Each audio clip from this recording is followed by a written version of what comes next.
오늘 말씀은 모두 31 왕이었더라 라는 제목으로 함께 말씀을 나누고자 합니다. 여러분, 성경에 나와 있는 여러 가지 이름들이 있습니다. 사람의 이름이 있습니다. 의미 없는 이름이 있을까요? 있을까요? 의미 없는 이름은 없습니다.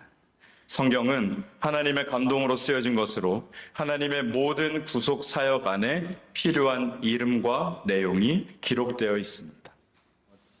제 짧은 간증을 잠시 먼저 드리자면, 제가 군대에 입대하는 날이었습니다. 그날은 아직도 생생했는데요. 의정부 훈련소에 입대할 때 저는 저희 아버지와 단 둘이 갔습니다. 왠지 다른 가족이 함께 오면 그 가족들도 울 것 같고, 저도 가족들 보내면서 울 것 같고 해서 그냥 아버지와 단둘이 갔습니다. 그런데 시간이 되어서 운동장에 쭉 다 줄 서서 있었는데, 그곳에 있던 군인들에게 입대하는 그 수많은 까까머리의 사람들, 이 사람들이 어떻게 보였겠습니까? 그냥 한 명의 남자로밖에 안 보였을 것입니다. 그런데 거기 모여있는 다른 가족들에게는 누가 보였을까요? 자신의 아들만 보였을 것입니다. 저희 아버지에게도 제가 보였겠죠. 줄 서 있다가 구령에 맞춰 줄을 서고 다른 장소로 이제 이동하는데, 저를 주목하던 저희 아버지가 저를 순간 놓치신 겁니다. 그 시야에서 놓치신 거죠. 그런데 그게 제 눈에 보였습니다. 저희 아버지가 저를 찾는 그 모습이 제 눈에 보였습니다. 저희 아버지에게는 다른 까까머리 남자애들이 중요하지 않고 당신의 아들 영진이를 찾는 게 중요했죠. 두리번거리면서 찾으시는 그 얼굴이 아직도 기억에 선하게 남아 있습니다. 여러분, 그 주변에 있던 사람들에게 저라는 사람은 무슨 의미가 있겠습니까? 그런데 저희 아버지에게는 그 아들을 눈에서 놓치신 그게 큰 아쉬움이 된 것이죠. 우리가 함께 읽은 오늘 본문 여호수아 12장은 여리고 왕 하나, 아이 왕 하나, 예루살렘 왕 하나, 헤브론 왕 하나, 야무릇 왕 하나, 라기스 왕 하나, 이렇게 계속해서 그 이름이 나열됩니다. 31명의 낯선 이름들이 하나하나 기록되어 있습니다. 그리고 24절에 이렇게 끝납니다. 하나는 디르사 왕이라 모두 31왕이었더라. 많은 분들이 이 여호수아서 12장을 읽다가 그냥 넘어갑니다. 왜 이런 지루한 명단이 성경에 껴 있을까? 그냥 여호수아가 가나안을 정복했다, 이 한 줄이면 되지 않나? 혹시 여러분 그렇게 생각하지 않으셨습니까? 그런데 이 명단 뒤에 숨겨진 의미를 발견하게 되면 이것이 단순히 역사 기록이 아니라는 것을, 아니, 이것이야말로 성경에서 아주 중요한 진리를 담고 있다는 것을 알게 됩니다. 여러분, 하나님은 왜 왕의 이름을 하나하나 기록하셨을까요? 12장 1절부터 6절까지의 배경을 보면 모세 시대에 요단 동편에서 정복한 왕들의 목록이 나옵니다. 바로 시온과 옥 두 왕이었습니다. 이후 여호수아의 지도 아래 요단 서편에 29명의 왕이 정복됩니다. 총 31명의 왕. 이 전쟁은 이스라엘이 욕심을 내서 시작한 전쟁도 아니었고, 여호수아가 자기 이름을 남기려고 벌인 전쟁도 아니었습니다. 바로 하나님의 언약이 성취되는 그런 현장이었습니다. 창세기 15장을 보면 하나님께서 아브라함에게 이렇게 말씀하십니다. 15장 18절에 그날에 여호와께서 아브라함과 더불어 언약을 세워 이르시되 내가 이 땅을 애굽 강에서부터 그 큰 강 유브라데까지 내 자손에게 주노니. 그날 하나님이 언약을 세우십니다. 그리고 여호수아 12장은 그 언약이 역사가 계속 이어지는 그 연장선에서 나타나게 된 것이죠. 그러니까 오늘 본문에 나타난 이 31명의 왕 이름 하나하나는 단순한 명단이 아니라 하나님이 약속을 지키셨다라는 증거이고, 하나님은 약속하신 것을 반드시 이루시는 분이다라는 사실입니다. 이야기는 여기서 끝나지 않습니다. 사도 바울은 갈라디아서에서 놀라운 말씀을 합니다. 갈라디아서 3장 16절에 이 약속들은 아브라함과 그 자손에게 말씀하신 것인데 여럿을 가리켜 그 자손들이라 하지 아니하시고 오직 한 사람을 가리켜 내 자손이라 하셨으니 곧 그리스도라. 여호수아 12장에 관한 정보, 그것은 아브라함 언약의 부분적 성취였습니다. 부분적 성취가 예수 그리스도 안에서 완전한 성취로 나아감을 말씀한 것이죠. 예수님으로 인해 완전히 이루어짐을 고백한 것입니다. 그리고 바울이 이렇게 말합니다. 갈라디아서 3장 29절에 너희가 그리스도의 것이면 곧 아브라함의 자손이요 약속대로 유업을 이을 자니라. 여호수아 시대에 이스라엘이 가나안 땅을 받은 것처럼 우리는 그리스도 안에서 모든 것을 유업으로 받은 자들입니다. 그러면 왜 갑자기 오늘 본문 여호수아에서 갈라디아서로 이야기가 이어지는가? 언약, 약속의 성취가 예수 그리스도로 인해서 완성되었고 그 유업을 저와 여러분이 받았기 때문입니다. 오늘 본문이 말하는 큰 그림이 바로 이것입니다. 그런데 여러분, 누가 싸웠습니까? 오늘 본문을 보면 이스라엘이 싸운 것은 사실입니다. 그들은 칼을 들었고 성벽 앞에 섰고 피를 흘렸습니다. 우리가 여호수아서를 계속 이어서 보고 있지만 싸움을 하신 진짜 주인공이 명확하게 보입니다. 여호수아서 23장 3절입니다.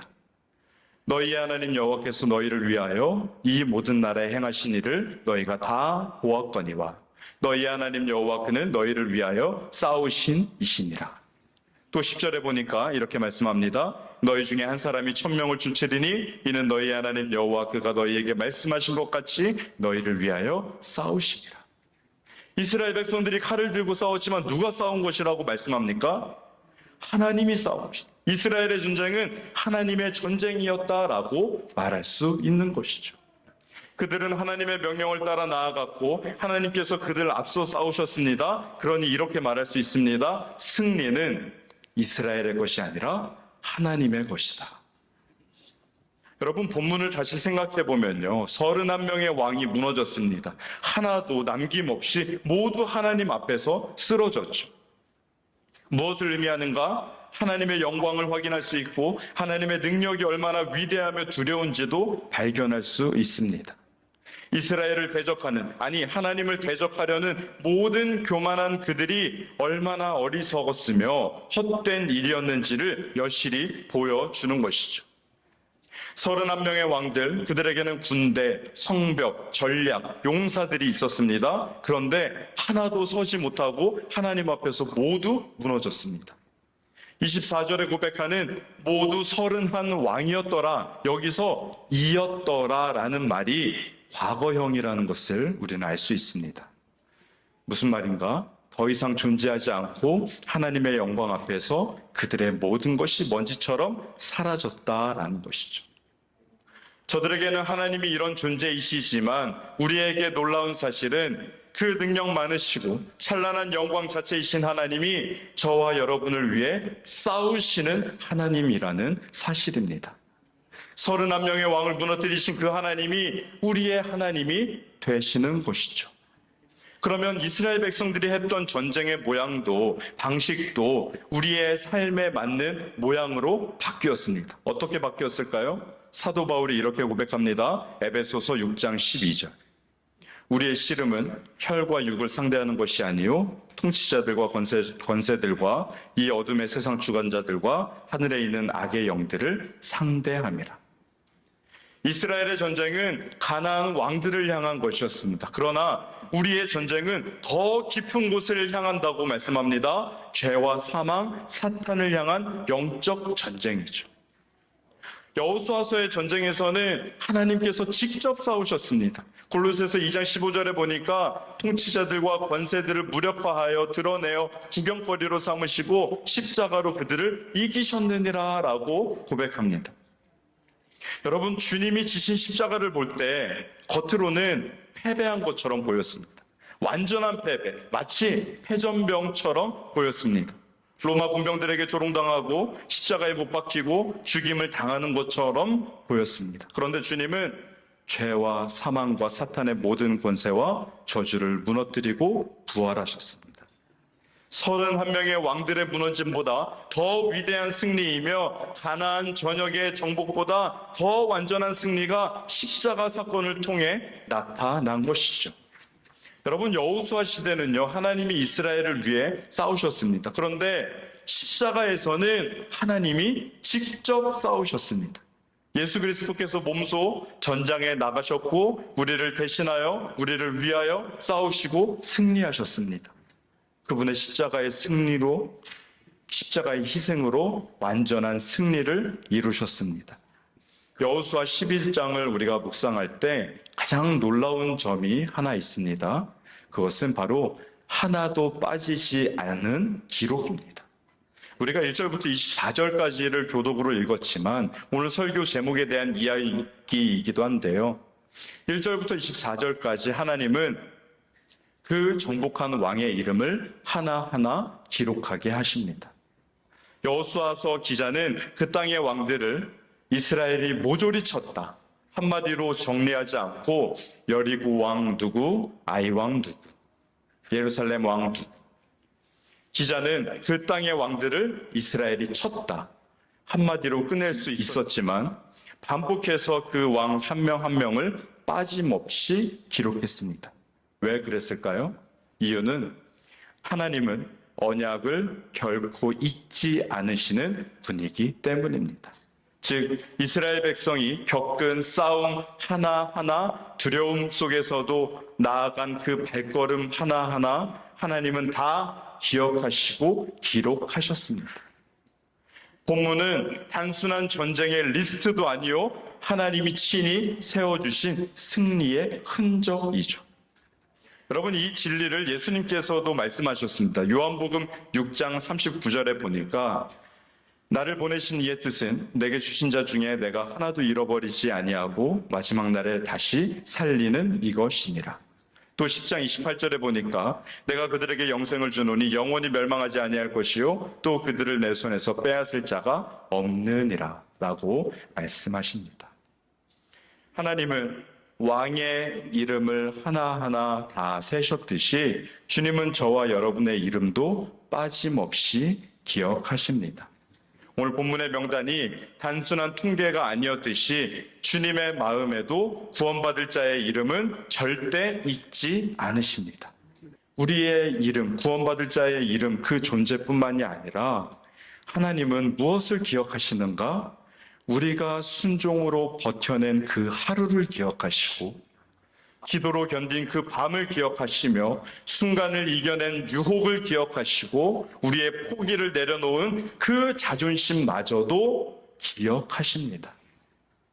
31명의 명단이라는 것은 그 왕들을 기억하기 위함이 아니라 너를 향한, 바로 나를 향한 하나님의 약속, 언약을 기억하시는 것이죠. 이에 대해 히브리서 기자가 이렇게 고백합니다. 히브리서 6장 10절에 하나님은 불의하지 아니하사 너희 행위와 그의 이름을 위하여 나타낸 사랑으로 이미 성도를 섬긴 것과 이제도 섬기고 있는 것을 잊어버리지 아니하시느니라. 주님이 단순히 구원받은 자의 이름만 기억하신다고 이해해서는 조금 부족합니다. 주님은 우리의 삶의 모든 순간에 영적 싸움을 기억하신다까지 나아가야 합니다. 여러분, 우리의 삶을 위협하는 것들이 있죠. 반복되는 패배가 있습니다. 포기하고 싶은 삶이 분명히 존재합니다. 내가 언제까지 이렇게 해야 하나? 어느 순간부터인가 기도가 사라지기도 하죠. 기도가 소용없게 느껴지기도 합니다. 여러분, 무너진 관계는 어떻습니까? 도무지 회복할 수 없을 것만 같아 보이는 그 관계, 절망, 죄책감, 두려움, 분노, 셀 수 없는 그 수많은 영적 싸움들이 산재해 있고 그것들은 마치 오늘 본문의 31명의 왕처럼 우리를 지배하려 할 때가 얼마나 많이 있습니까? 너는 절대 이길 수 없다. 절대 변할 수 없다. 절대 용서받을 수 없다. 회복은 이미 물 건너갔다. 라고 속삭이는 사탄의 목소리가 늘 우리를 둘러싸고 있는 것이 사실입니다. 여러분, 그렇다고 우리가 가만히만 있습니까? 아니요. 싸워도 받고 피 흘리기까지도 싸워봤습니다. 그런데도 무너졌고 또 넘어졌고 또 실패했습니다. 여기 서 있는 저도 마찬가지입니다.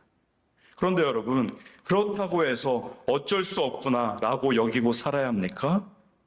오늘 본문 12장이 말씀하는 것이 바로 이것입니다. 당신이 싸운 그 전쟁, 그거 당신의 전쟁이 아닙니다. 당신의 전쟁이 아닙니다. 이스라엘이 31명의 왕과 싸웠지만 실제로는 하나님이 싸우셨듯이 우리의 죄와 절망과 두려움을 향하여 우리가 매일같이 피 흘리게까지 싸우고 있지만 실제로는 누가 싸운다는 사실일까요? 하나님이 우리를 위해 싸우고 계심을 믿으시기 바랍니다. 이 이야기만으로도 참 위로가 되는 말씀인데 더 놀라운 사실이 있습니다. 그 싸움이 이미 끝났다는 것입니다. 골로새서 2장 15절에 이렇게 고백합니다. 통치자들과 권세들을 무력화하여 드러내어 구경거리로 삼으시고 십자가로 그들을 이기셨느니라. 우리를 지배하려는 모든 것, 우리를 주님으로부터 끊어내려는 모든 것, 절망 속에 가둬놓으려는 모든 권세가 주님의 십자가 앞에 완전히 무너졌습니다. 우리가 싸우고 있는 이 영적 전쟁, 이미 예수님께서 모두 완전히 무너뜨리셨습니다. 로마서 8장 31절 말씀. 그런즉 이 일에 대하여 우리가 무슨 말 하리요? 만일 하나님이 우리를 위하시면 누가 우리를 대적하리요? 그래서 싸움의 결과는 이미 정해져 있습니다. 우리 주님이 십자가에서 이미 승리하셨기 때문입니다. 그러니 엎드러질 수 있으나 아주 엎드러지지 않음을 기억하시어 주님 의지하여 다시 일어서시기를 간절히 바랍니다. 이제 오늘 본문의 마지막 절로 돌아갑니다. 24절. 디르사 왕 한 사람이니 모두 31 왕이었더라. 여기 모두라는 말, 그리고 이었더라라는 과거형, 이 짧은 문장이 의미하는 것이 있습니다. 여기서 이었더라라고 번역된 히브리어 원어를 보면은 하유라고 말하는 단어인데요. 이것은 단순히 존재했다라는 그 의미를 넘어섭니다.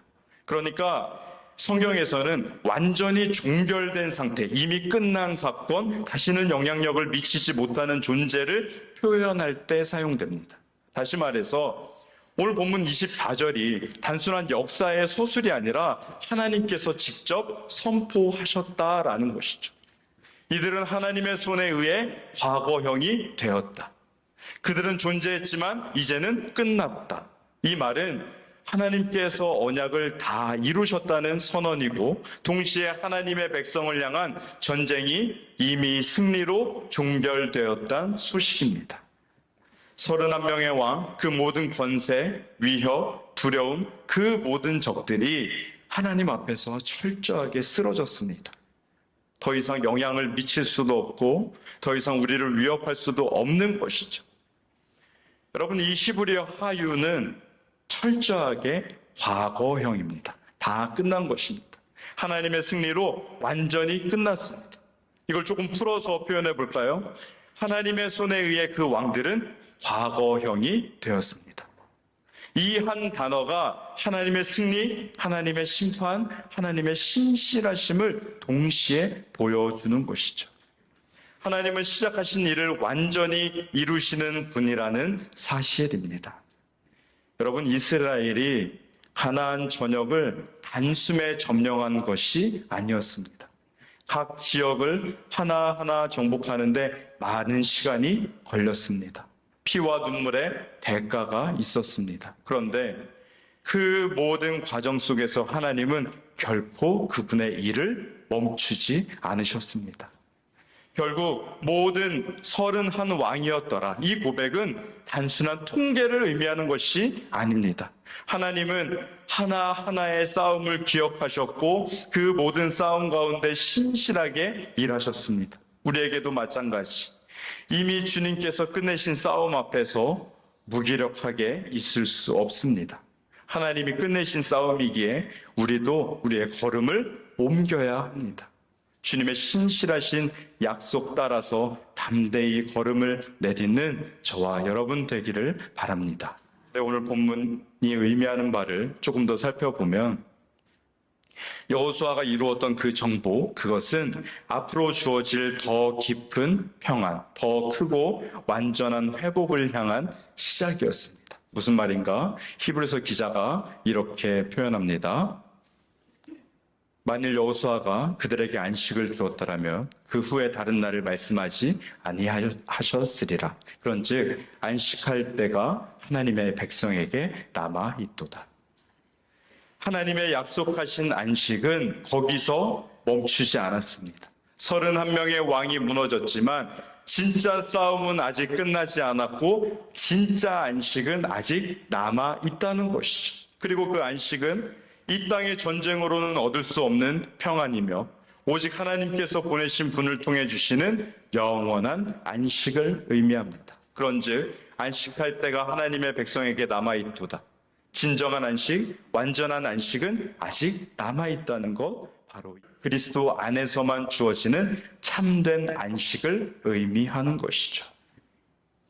우리 주님이 말씀하셨습니다. 다 이루었다. 다 이루었다 말씀하신 이 음성을 말합니다. 여호수아서 12장의 마지막 절은 그 시대의 정복이 완결되었음을 보여줍니다. 완결된 정복으로 인한 참된 안식은 그때가 아니라 바로 예수 그리스도 안에서만 가능해짐을 기억해야 하는 것이죠. 골고다 언덕 십자가 위에서 울려 퍼진 그 외침, 요한복음 19장 30절 말씀, 다 이루었다. 여호수아는 가나안의 왕들을 무너뜨렸지만 예수님은 죄와 사망까지 무너뜨리셨고, 여호수아는 이스라엘의 땅에 안식을 주었지만 주님은 우리에게 영원한 안식을 주셨습니다. 다 이루었다라는 말씀은 더 이상 할 일이 없다는 것이며 치러야 할 대가가 없다는 뜻입니다. 바꿔 말하면 완전, 완벽, 영원히 이루어진 선포이죠. 마태복음 11장 28절 우리 주님 말씀하십니다. 수고하고 무거운 짐진 자들아 다 내게로 오라, 내가 너희를 쉬게 하리라. 다 이루신 우리 주님이 복음이며 좋은 소식임을 기억하시기 바랍니다. 사도 바울이 이렇게 고백합니다. 빌립보서 1장 6절 말씀, 너희 안에 착한 일을 시작하신 이가 그리스도 예수의 날까지 이루실 줄을 우리는 확신하노라. 여호수아 12장이 모두 31 왕이었다라고 끝난 것처럼 하나님은 우리 안에 시작하신 일을 반드시 완성하실 것입니다. 우리 안에 시작된 구원의 역사, 성화의 여정, 영화의 자리까지 그 모든 것을 끝까지 신실하게 하나님은 이루실 것입니다. 하나님은 시작하신 일을 완성하시는 좋으신 하나님이시기 때문입니다. 말씀을 맺습니다. 여러분, 24절 마지막 절에 31 왕이었더라 라는 이 말씀은 우리를 위협하던 모든 것으로부터, 나를 지배하려는 모든 것으로부터, 절망 속에 가두려 했던 모든 것들로부터 이었더라. 이미 끝났고 과거가 되었고 더 이상 존재하지 않게 되었습니다. 십자가에서 다 무너졌고 주님의 한마디, 다 이루었다는 외침과 함께 먼지처럼 사라졌습니다. 이 사실을 믿으시기 바랍니다. 31 왕을 무너뜨리신 하나님이 저와 여러분의 하나님 되십니다. 십자가에서 다 이루었다 외치신 예수님이 나의 구원자 주님이 되십니다. 우리를 위협하던 모든 것들이 이미 이었다라가 되었습니다. 때문에 이제부터는 승리하신 주님, 영광 받으실 그리스도를 믿음으로 바라보며 말씀에 순종하는 삶으로 살아가야 합니다. 고린도전서 15장 58절 말씀인데요. 우리 함께 합독하겠습니다. 시작. 그러므로 내 사랑하는 형제들아, 견실하며 흔들리지 말고 항상 주의 일에 더욱 힘쓰는 자들이 되라. 이는 너희 수고가 주 안에서 헛되지 않은 줄 알미라. 아멘. 매일 치러지는 영적 전쟁, 그 싸움은 승리를 얻기 위한 싸움이 아니라 이미 얻은 승리 안에서 순종하는 믿음의 걸음을 끝까지 걸어가는 싸움입니다. 이미 이기신 주님을 따라서 그 승리 안에서 흔들림 없이 걸어가시기를 바랍니다. 그리고 이 모든 것은 그리스도 안에서 이미 이루어졌고 성령으로 지금 이루어지고 있으며 영광 중에 완전히 이루어질 것입니다. 여러분, 여호수아서 12장은 단순한 명단이 아닙니다. 하나님은 하나의 싸움도 잊지 않으셨고 한 사람도 놓치지 않으셨습니다. 오늘도 하나님은 우리를 위해 싸우시고 우리를 끝까지 이끄심을 믿으시기 바랍니다. 이미 끝난 싸움 앞에서 믿음으로 걸어가시기를 바랍니다. 하나님이 끝났다 하신 싸움 앞에서는 더 이상 주저앉아 있을 이유가 없습니다. 승리하신 주님을 따라 주님의 약속을 붙들고 끝까지 순종하며 날마다 믿음으로 승리하는 저와 여러분 되시길 주님의 이름으로 축원드립니다.